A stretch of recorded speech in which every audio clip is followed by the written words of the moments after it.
Good afternoon. Good afternoon. What a great day to be with you in Lake County. Nancy and I are so thrilled and excited to be with you. Thanks for having us here today over this weekend as we celebrate our country, we celebrate our Constitution, and we celebrate the freedom that the people in harm's way today are offering us as they fight for our personal liberties. Let's think of them as we celebrate this weekend. You know, Nancy and I are thrilled to be with you. We were blessed to meet 28 years ago. We graduated from Illinois Wesleyan together, where we decided that Central Illinois was a great place to raise a family and build a business. A great opportunity for us over the last 28 years. We raised 3 beautiful children. But today, some of the families in Illinois aren't feeling quite the same way. Our state has not provided the results that we had when we were growing up and raising our families. And it's time to turn this state around, isn't it?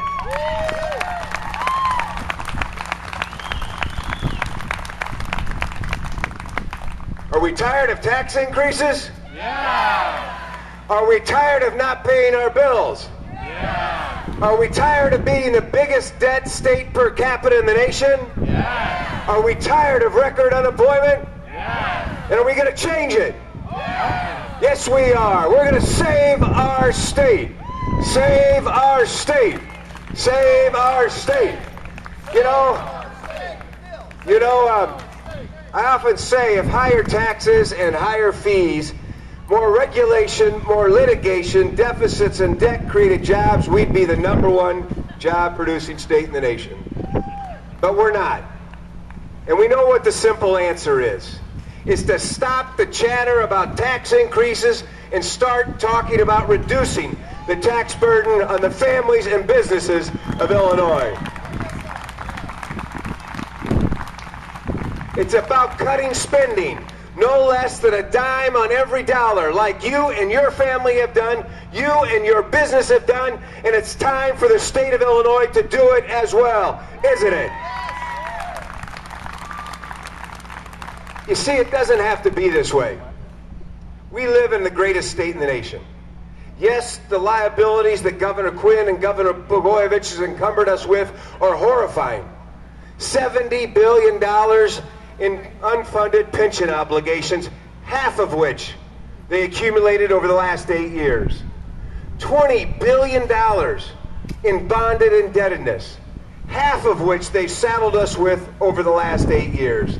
And mounting unpaid bills, over $6 billion in bills we owe human service providers, healthcare institutions, educational institutions, cities and counties, and we've had enough of this, haven't we?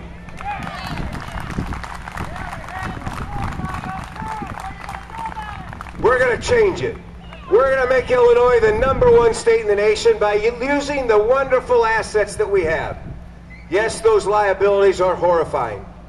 But when you look at what this state has to offer, rooted in our agricultural base and its soil, looking beyond to our energy resources from our wind, our oil, and our coal, do you realize we have more infrastructure, rail, river, road, and air right-of-way than any other state in the nation per capita?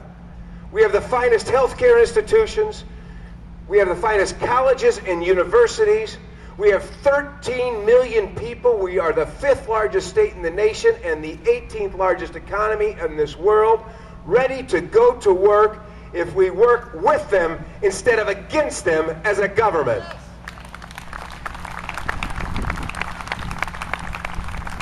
Now, with the mounting deficits and debt, there is no question we need more revenues in this state to meet our obligations.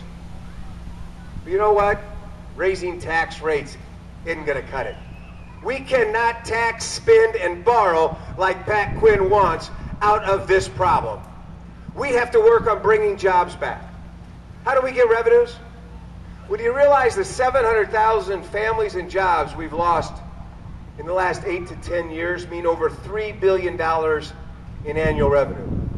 Not only does a job create wealth for a family, but it brings resources to the state.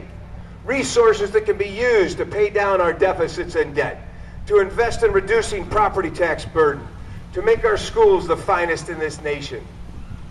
That's what we have to focus on. How do we bring the jobs back? Which is why I go beyond saying no new taxes and talk about cutting the tax burden on families and businesses in this state. Let's start with the sales tax on gasoline. We are one of the few states in the nation that double taxes gasoline. Do you know what that means? It means if you've got an empty tank and you're within 30 miles of a border, what do? You drive to a neighboring state to buy your gas. But you know what? You don't just buy your gas. You buy your bread, your beverages, your cigarettes. You pay their property taxes and their income taxes, and our economies and our families suffer, and it's time to change it by eliminating the sales tax on gasoline in this state. Let's talk about another reason we've lost 700,000 people to other states. We're one of the few states in the nation that has an estate tax penalty. Do you realize we penalize retiring baby boomers to the point they decide to live in another state in their retirement years? These are some of our greatest citizens, one of the fastest growing demographic groups in today's economy in this state, and we're pushing them out to other states. We're pushing their spending, we're pushing their economic resources, and it's time to stop it and say enough is enough. We've had enough. We'll eliminate the state tax penalty in Illinois. Oh, is this a camera? Oh, Yes. I'm sorry. It's so See, little. I'm sorry. I didn't even notice it. By cutting the cost, by reducing the size of government, by rolling back spending no less than a dime in every dollar, we can make Illinois work for families instead of politicians. That's what this is all about. It's about taking back our government and putting it to work for the families of Illinois, not the career politicians. Which was why this big, beautiful bus over here you see, donated to our campaign, is called the Clean Break Express. It's time we had a clean break from the politics of the politicians of the past, which is why we need to adopt term limits, contribution limits, and districts drawn for a community's interest, not self-serving political fiefdoms.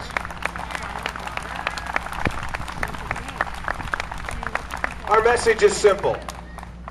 The people of Illinois understand it. Less government, lower taxes, more private sector jobs, living within our means, and ending political fiefdoms. That's why I'm pleased to tell you that every independent poll taken since the primary has us up nearly in double digits. The citizens of Illinois have had enough. That's the good news. The challenging news is it's July and not November. So we need your help. We need to make sure that those men and women who are fighting for our freedom and our personal liberty in harm's way overseas are done. They not only have the greatest country in the nation to come back to, but the greatest state in the nation to come back to. We owe it to them, as they're fighting for us, to fight for them from now until November. There are great candidates across this state to support. I'm just one of them. I'd ask you to join our cause as well as the rest of them if we want to really move Illinois to the forefront. As Ronald Reagan said, if we want them to be, our greatest days are ahead of us, and to get there we have to elect people who will help us make Illinois the greatest state in the nation.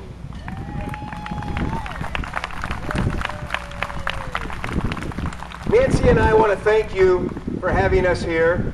We want to ask you to join our campaign by visiting BradyForIllinois.com. Become a Twitter friend, become a Facebook friend, or become a text partner by texting Vote Brady at 66937 and join our efforts to save our state and make Illinois the greatest state in the nation. Thank you. God bless you. God bless the United States of America.